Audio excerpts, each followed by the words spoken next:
Entonces, vamos al siguiente punto que tiene que ver con la generación del complemento de pago.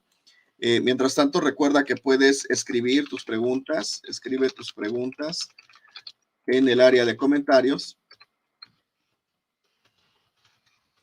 Escribe tu pregunta u opinión. Escribe tu pregunta u opinión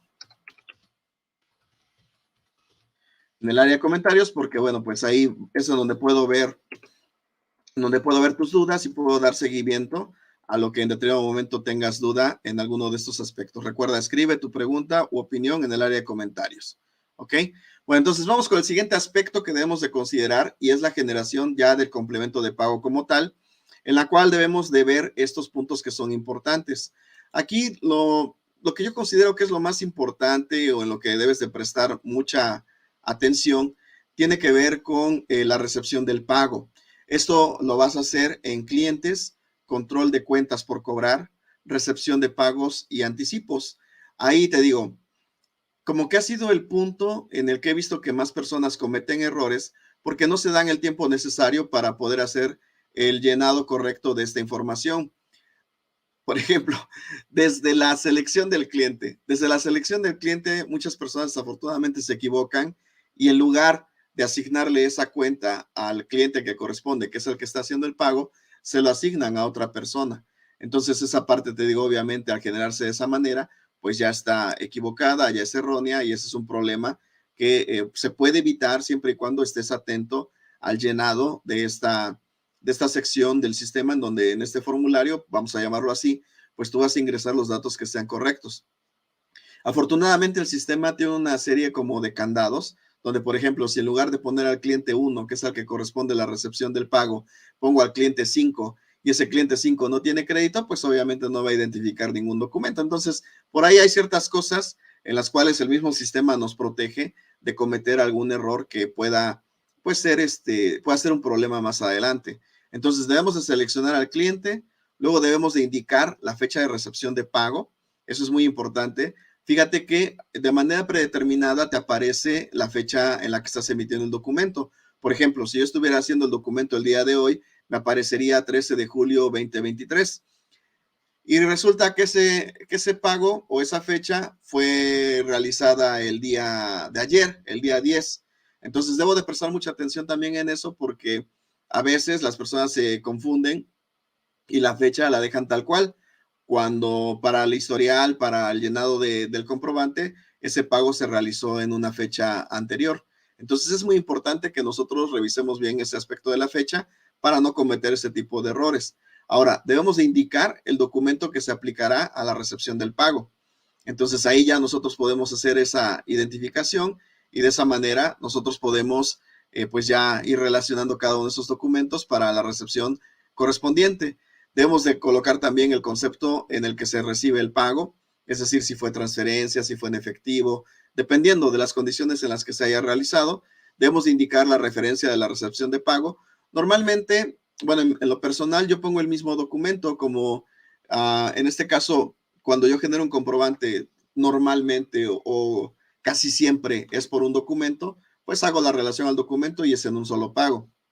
Pero aquí vemos en el ejemplo, si es el primer pago, entonces puedes ponerle pago 1, después pago 2, pago 3 y así sucesivamente conforme tú vayas necesitando colocar este tipo de información.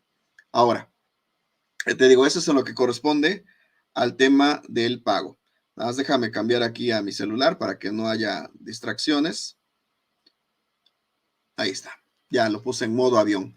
Entonces, vamos ahí a indicar la referencia de la recepción de pago.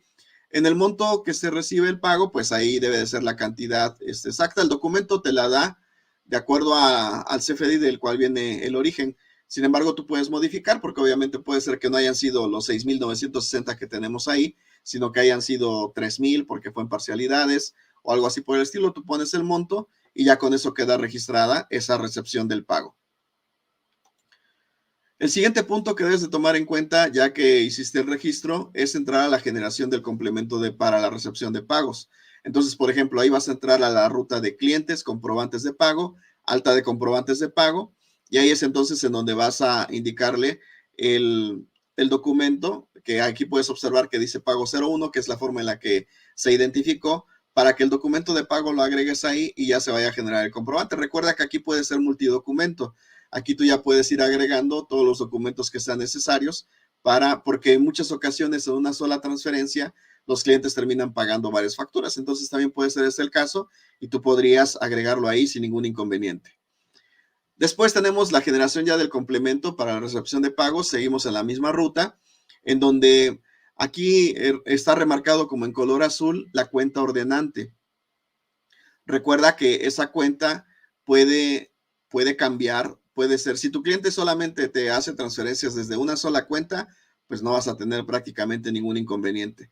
Pero si te ha hecho en el pasado desde varias cuentas los pagos, pues sí necesitas saber desde cuál es la del origen. Si en el documento de la transferencia no lo puedes detectar, pues yo te sugiero que hables directamente con tu cliente que realizó el pago para que te indique exactamente de qué cuenta es de la que viene el origen de ese pago, de esa transferencia, pues sí, principalmente de ese tema, ¿no? De la transferencia.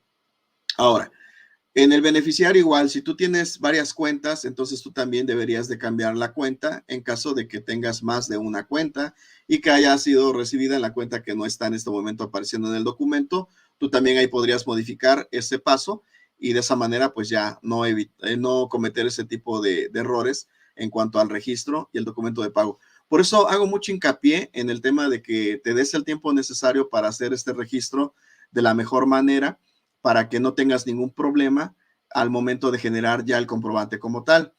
Ahora, ya que tenemos todo eso, ya podemos incluso con los impuestos de pago, igual ahí colocar la tasa o cuota dependiendo de lo que vayas a manejar. Y también se puede manejar ese aspecto en los impuestos de pago, que también es importante en dado caso de que sea un proceso en el cual pues tus clientes hacen mucho hincapié en ello, o bien que tus tasas también sean variables, también ahí puedes hacer esa validación como tal.